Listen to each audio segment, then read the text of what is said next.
কাতারে ব্যাপক উৎসাহ উদ্দীপনায় মধ্য দিয়ে শিল্পনগরী বিরকাতুল আওয়ামিরে উদ্বোধন করা হয়েছে আল মদিনা মিনি হাইপার মার্কেট।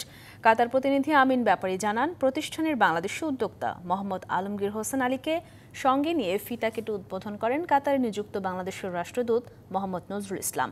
বিশেষ অতিথি ছিলেন দূতাবাসের প্রতিরক্ষা উপদেষ্টা brigadier M Khairuddin, deputy chief Oliur Rahman, Anwar Hossain Akon, Abdul Motin Patwari, Shahjahan Saju, Ashfaq Uddin Mamun সহ অন্যরা। অনুষ্ঠানে ব্যবসায়ী, সামাজিক, রাজনৈতিক ও দূতাবাসের ঊর্ধ্বতন কর্মকর্তা সহ প্রবাসী বাংলাদেশিরা উপস্থিত ছিলেন।